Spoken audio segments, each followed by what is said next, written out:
And this is indeed a debut Bruno pick in the group stage of MSC 2024. And there's a reason why they call him the international marksman. It's because he's one of the carries for his team. So if by any chance we don't have the comms, but we can only assume, hey coach, give me that Bruno, then this could be one of their only ways that they see they can take down Falcon. I don't know. I like double insurance policies, right? I think that E1 could have gone for the Vixana if he wanted to. I would have much preferred the Farsa. Wow, he just ate that. He walked up and just ate that. In astral form, too. Oh, boy. That's interesting. Don't see that happen very often. But overall, I do agree with the analyst. I do think it might have been a little bit of a blunder, so I'm hoping that Long really shows up here. And he's going for Master Assassin, so I'm glad that he's trying to win his lane. Checking in again. Ooh, it's a good amount of CC from Kid X again. That's how you build Bruno, folks. If you want to try Bruno, if it works out, then you double down on it.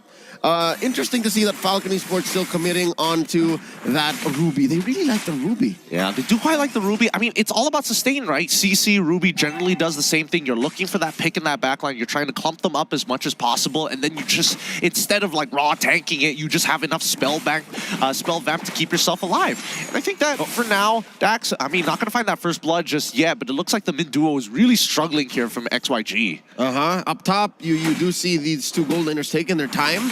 Not much of action just yet between Benny and Long. Xyg dueling against these two. And he does trigger the Shaw Essence there. Royal Milk gonna wail away.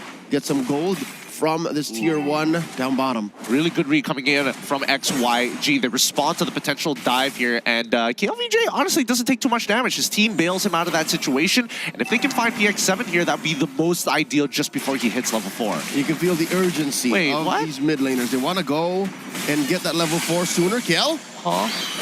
I mean, Kale's in a lot of trouble here. At this point, he's not going to have enough life to even use the Black Dragon form. And then the Flicker form from Royal Milk into the Amifenda to find first blood. That's great. But he wants that level 4. But No Fury already comes out from the side of Kid X, and they've already found a god. Young Zed is going to be the next to fall. No like and pound reset from Dax, unfortunately. Walks away with 1 HP and a dream. Xyg facing the wrath of Falcon Esports. They didn't expect for them to be this aggressive, and now look, Dax attempting Grand Theft Purple. Can they get it? Does have a retribution. Oh yeah, Petrify's already come out as well. KLVJ quickly into the Black Dragon form to get himself out of there. This is why the double sustain is annoying, right? PX7 just bails them out when things get really tight. That's it. Dax has 1 star now. He committed Grand Theft Purple, successfully got away with it too, with impunity. Same story still up top. Gold-wise, that is Falcon Esports up by, wow, a whopping 2,000 gold already. 2 kills, a turtle, and I wonder how much of that is on Benny.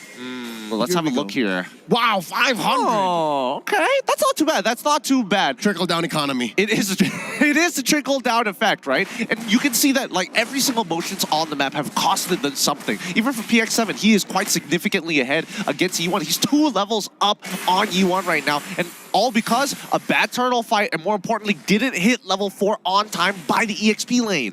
The EXP lane skirmish really benefited Falcon Esports, and I'm pretty sure that was to plan. That was on purpose. And now they're going to continue to pressure top lane this time around because this buys Falcon Esports more room to rotate. They can try and engage, and if anything, they can do it on through fronts. Look, down bottom. KLVJ is going to get hit by Lycan Pouch Shot. Residue procs Petrify as well to make sure that Dax has no insurance policy to find the kill. Astro Echo, ooh, skill shot right direction, not enough range. That was close. That was close. Maybe about an inch or 2 from death. Dax was going to be able to regenerate off these little minions, these creeps near the turtle, spawning in about 10 seconds now as Falcon Esports alights from that top lane pressure. They're going to go ahead and go for this turtle now. I'm curious. I would like to check in with Lung here. How is he doing in his lane? Because he's been left on an island for quite some time, and it looks like he, I mean, previously he was leveled down on Benny, but that's because the wave was pushing in. But let's look at the turtle for now. Black Dragon form already out for KLVJ, but no Fury to follow it up, and it looks like, nah, Dax is going to be able to get the retribution, no problem, with Zed as a consolation prize. It's pretty impossible for Xyg to walk in like that, right? I mean, with the Mignola Fury alone is a big issue. Well, fool me once, shame on me. Fool me twice. Well, shame on me still. I think the other one goes the other way. I think shame on you. But yeah, no, I think this should be the last straw for XYG. Maybe don't face him up front. The kill's gonna go down here. Unless... Oh! What? Ah, he walked out of it! He walked out of range and ended up dying! I'll count that as an outplay. The king does it. I'll count it as an outplay. All that right. was a 3v1. There was no reason for him to do that. Let's watch it again. Look at Dax. Just look at Dax. You can see the range of PX7's Netherrealm, right? And Dax just so happens to walk out of it and gets tapped by the shot. It was the Shah, and right out of range too. Shah has larger range than Netherrealm. Oh, it's so Can't confirm funny. now, that's mechanics. Dude, that's so funny. Oh, man. I mean, Dax is probably like, it's not the biggest deal in the world. A little sad, of course. Yeah. But let's look at the item builds, because right now, I think that, oh, man, Zed, he is greedy. A brute force breastplate, first item to be able to not only run away from his opponents, but if XYG can turn things around, he's going to be running at his opponents. It's tough because, again, Falcon Esports has multiple damage sources, very different in nature, too. There's physical, there's magic, and by getting brute force, I guess that's the most economic way of him getting both. It's hybrid, and again, less CC. So you're looking at less from the Minoan Fury, less from the pull, less from the hook from Royal Milk. So I get it, I understand, but it is a little greedy. I do agree. Now in mid, Royal Milk dancing around 2. Their comp is so unkillable. I mean, just look at how minimal damage they're doing to him. And like, even if he does take the damage, he just walks down to the bot side of the map, heals back up to full, comes back to the neutral, and it's just like, I don't need a recall ever. I'm good. Let's go. Turtle here, started up by Dax. KLBJ watching from the bush. Wait. River control in. Oh, what? And then Zed gets pulled in. What's going on? No! The interception from Falcon Esports. XYG just let it happen. They just turned a blind eye to it. Less of an intersection. I think Zed was just going the wrong way. Zed was just walking in, assuming he wouldn't get punished.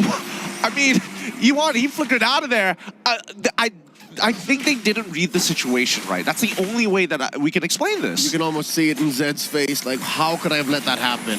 How could I have walked into Falcon Esports crosshairs like that? Oh, that's such a feels bad for XYG. And I mean, now with the lead and momentum that Falcon Esports has, you can definitely tell from where they come from, their region, they get real aggressive when they have that lead. And now they're the ones facing this kind of aggression. Again, folks, as a recap, in the finals of the China qualifiers, XYG swept their opponents. XYG swept KBG. So this here, this is the other side of the coin for them. Now Royal Milk, 3v1. Oh, Royal Milk, saved by PX7. Oh, Royal Milk, he almost made the mistake. Nearly walking out of it before the projectile connected. Again, this is the beauty of the double sustain comp coming in from Falcon Esports. They love doing this, right? They love having the Netherrealm. They love having motivational roar. It could be switched out for Florence, Do. It doesn't really matter as long as you sustain.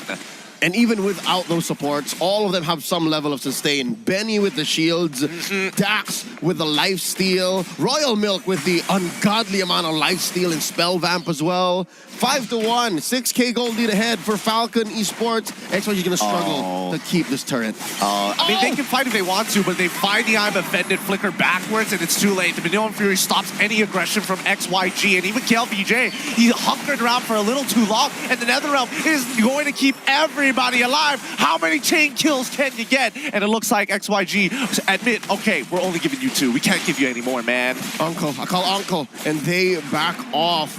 They're eventually gonna get the orange and that turret up top that they started. Odd how mid lane tier 1 hasn't been touched. Look, now just eventually they'll push. I don't know. I don't know what to feel about this game. I feel like XYG aren't playing that well this time around in game number 2. I think they did much better in game number 1. Something in game number 1 broke them. I think something must have snapped. Something changed because now XYG, they've been playing on the back foot since minute 1.